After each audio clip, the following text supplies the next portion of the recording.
ഉണ്ണികൃഷ്ണൻ ഇങ്ങോട്ട് വന്നോ? ഇല്ലല്ലോ. ആ, ഇന്നലെ വന്നിരുന്നു. ഇന്ന് നാട്ടിലേക്ക് പോവാന്ന് പറയുന്നത് കേട്ടു.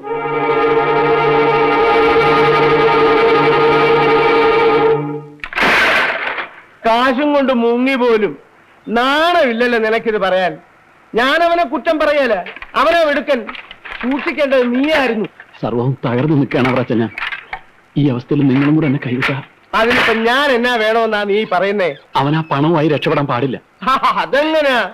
അവനിപ്പോ വല്ല ഓത്താഴത്തും ചെന്ന് കാണും. ഇല്ല അവറാച്ച, അവൻ ഈ സിറ്റി വിട്ട് പോകാൻ സമയമായിട്ടില്ല. അത് ശരി, ഞാൻ അവനെ പിടിച്ചു തരാം. തന്നാലോ?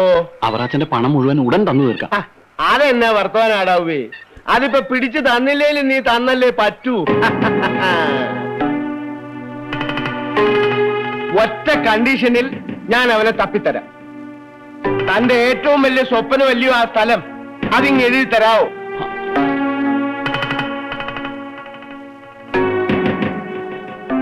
അയ്യോ, നല്ല സമ്മതം ഇല്ലെങ്കിൽ വേണ്ടടാവേ. തന്റെ കാശ് അവന് വിധിച്ചിട്ടുള്ളതാണെന്ന് കരുതി അങ്ങ് സമാധാനപ്പെട്ടോ? ഇല്ല, എന്റെ സ്ഥലം അവറാച്ചനെടുത്തോ. എനിക്ക് അവനെ കിട്ടിയാ മതി.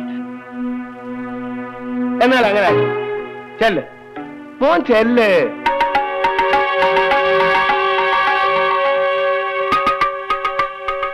മലിച്ച പറഞ്ഞെല്ലാം കേട്ടല്ലോ. ആളെ കൈ കിട്ടിയ കാശ് മാത്രം ഇവിടെ എത്തിച്ചാ മതി. അവനെ തല്ലിയോ കൊല്ലിയോ എന്നാന്ന് വെച്ചാ നിന്റെ ഇഷ്ടം പോലെ ചെയ്തു. മനസ്സിലായോ? ചെല്ല്. ഇങ്ങ വന്നേ. കാശ് കിട്ടിയാൽ ആ വിവരം വിശ്വനാഥൻ അറിയണ്ട. പറഞ്ഞ മനസ്സിലായോ? അതേടാവേ, കാശ് സ്ഥലവും അവറാച്ചന്റെ കയ്യിലിരുന്നാൽ എന്നാ പുളിക്കുവോ? കാശിയിലൊക്കെ നല്ല ചൂടായിരിക്കല്ലേ ഗുരുക്കളെ? ഉണ്ടാവും, നല്ല മഴയല്ലേ. നിങ്ങൾ എന്തോ ഈ പറയുന്നത്? ഉണ്ണികൃഷ്ണൻ ഓഫീസിൽ വന്നിരുന്നോ? അതെ, അവിടെ കാണാത്തോണ്ട് വക്കീലിന്റെ അടുത്ത് അന്വേഷിച്ചപ്പോഴാ വിശ്വട്ടൻ ഇങ്ങോട്ട് വന്നിരിക്കാൻ അറിഞ്ഞത്. കസ്റ്റമേഴ്സിന് കൊടുക്കാനുള്ള കാശ് ഇവിടെ ഏൽപ്പിച്ചിട്ടാ പോയത്. എവിടേക്ക്? അവറാച്ചന്റെ അടുത്തേക്ക്. അയാൾക്ക് കൊടുക്കാനുള്ള കാശും കൊണ്ടുപോയിട്ടുണ്ട്. ഇനിയിപ്പോ എന്താ ചെയ്യാ? എന്താ വിഷയം? ഒന്നുമില്ല, ഞാനിപ്പോ വരാം.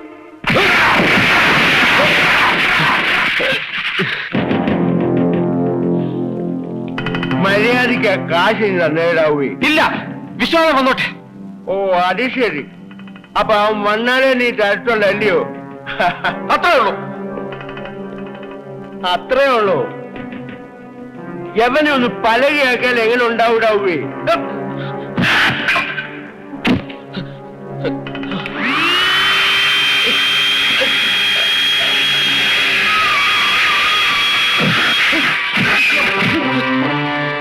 വേണ്ട വറാച്ച, ഞാൻ ഇയാളെ തെറ്റിദ്ധരിച്ചതാ.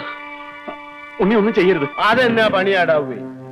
ഇടിക്കണമെന്ന് പറയുമ്പോ ഇടിക്കാനും, ഇടിക്കണ്ടെന്ന് പറയുമ്പോ ഇടിക്കാതിരിക്കാനും ഞാൻ എന്നാ തന്റെ വേലക്കാരനോ മറ്റോ ആണോ? അല്ല വറാച്ച, നിങ്ങൾക്ക് നിങ്ങളുടെ പണമല്ലേ വേണ്ടത്? അത് ഞാൻ തരാം. കാശ് ആർക്ക് വേണോടാവേ? നീ ആ വസ്തു എഴുതി തരാമെന്ന് പറഞ്ഞല്ലോ, അതിന് എഴുതി തന്നേരെ. ജോണിച്ചോ, ആ മുദ്രപത്രം ഇങ്ങെടുത്തോ. വേണ്ട വിശ്വ, ആ പ്രോജക്റ്റ് ആണ് നിന്റെ ഏറ്റവും വലിയ സ്വപ്നം. അതിനുവേണ്ടിയാണ് നമ്മൾ ഇത്രയൊക്കെ കഷ്ടപ്പെട്ടത്. ആ സ്ഥലം ഒരിക്കലും വിട്ടുകൊടുക്കരുത്. തരില്ല എന്ന് പറ. ആ സ്ഥലം തരുന്ന പ്രശ്നമില്ല എന്ന് പറഞ്ഞാൽ എങ്ങനെ? ആണുങ്ങളായ വാക്കിന് വില വേണ്ടായോ? തരാതെ പിന്നെ നീ ജീവനോട് എങ്ങനെയാ ഇവിടുന്ന് പോകുന്നേ?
ഇതാ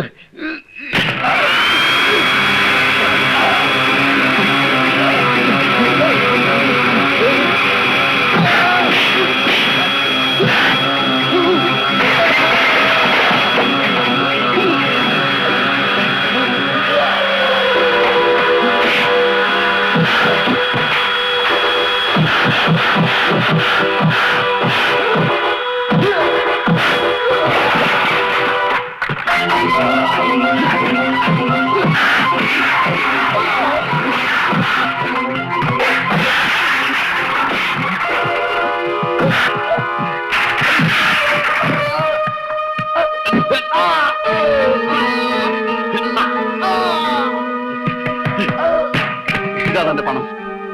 എന്റെ സ്ഥലത്തിന്റെ ആധാരം ഇതാ.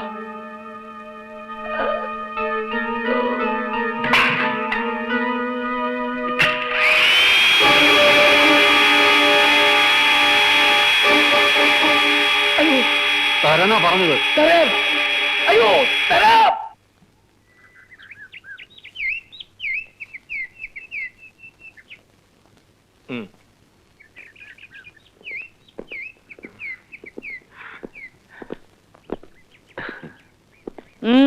എന്തെത്ര വൈകിയത്? അത് യവനൊരു ജോലി ശരിയാക്കാൻ വേണ്ടി പോയിരുന്നതാ, കിട്ടി. വിശ്വനാഥ. എന്താ മുത്തശ്ശി? തന്നെയല്ല, വിശ്വനാഥൻ അവിടെ നിൽക്കൂ. വിശ്വനാഥൻ ഇനി ചെവി കേൾക്കില്ലെന്നും കൂടിയുണ്ടോ? ഗുരുക്കളെ, പോലീസ് എപ്പോ എത്തുന്നാ പറഞ്ഞത്? എന്തിനാ മുത്തശ്ശി പോലീസ്? അറിയില്ലേ, ആൾമാറാട്ടം എന്ന് പറഞ്ഞ കേസ് സിവിലല്ല, ക്രിമിനലാ. വിശ്വം ഒന്നും പറയണ്ട, എല്ലാ നാടകങ്ങളും മുത്തശ്ശി അറിഞ്ഞിരിക്കണു. ഞാനും. മുത്തശ്ശി ഞങ്ങളോട് ക്ഷമിക്കണം. ഒരു പ്രത്യേക സാഹചര്യത്തിൽ അങ്ങനെ. കുഞ്ഞിനി ഒന്നും പറയണ്ട. ഇവനെ കണ്ട അന്ന് തന്നെ എനിക്ക് തോന്നി ഇവൻ ചതിയൻ ചന്തുന്റെ പിന്തലമുറക്കാരനാണെന്ന്. ഇന്ദുമോടെ ഭർത്താവാകാൻ എന്തുകൊണ്ട് യോഗ്യൻ കുഞ്ഞു തന്നെയാ.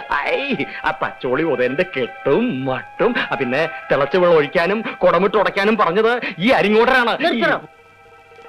താൻ ആള് കൊള്ളാലോ. തെറ്റ് ആര് ചെയ്താലും തെറ്റ് തെറ്റന്നെയാ. ഇവര് രണ്ടുപേരും അല്ല, 4 പേരും കുറ്റക്കാരാ. തെരഞ്ഞെടുത്ത വഴി തെറ്റായിരുന്നെങ്കിലും എല്ലാവരുടെയും ഉദ്ദേശം നന്മയായിരുന്നു. അതുകൊണ്ട് മാത്രം മുത്തശ്ശി എല്ലാവരോടും ക്ഷമിച്ചിരിക്കുന്നു. അതെ കുഞ്ഞുങ്ങളെ, ഞാനും ക്ഷമിച്ചിരിക്കണു. എന്നാ പിന്നെ എന്താ താൻ? ഞാൻ പോവുകയാണ് മുത്തശ്ശി. എങ്ങോട്ട്? അത് തീരുമാനിച്ചിട്ടില്ല. ആഹാ, അങ്ങനെങ്ങ് പോയാലോ? ഇവിടെ ഒരാള് ശമ്പളത്തിന്റെ 1/3 സ്ഥിരമായിട്ട് ഉണ്ണിക്ക് വേണ്ടി നീക്കി വെക്കാൻ തീരുമാനിച്ചിരിക്കുക.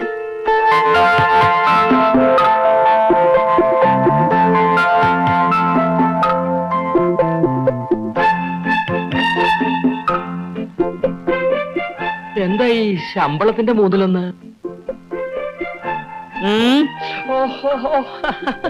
എന്ന് അങ്ങനെയാണെങ്കില് വിവാഹത്തിന് മുമ്പ് എന്റെ കൈകണ്ടുണ്ടാക്കിയ ഐശ്വര്യ ദാമ്പത്യ ദായനി ലേഹ്യം ഓരോ ഭരണം ഞാൻ ഇവർക്ക് കൊടുക്കാം. ഇനിയുള്ള ജീവിതം അങ്ങോട്ട് ഐശ്വര്യ സമ്പൂർണമായിക്കോട്ടെ. എന്താ?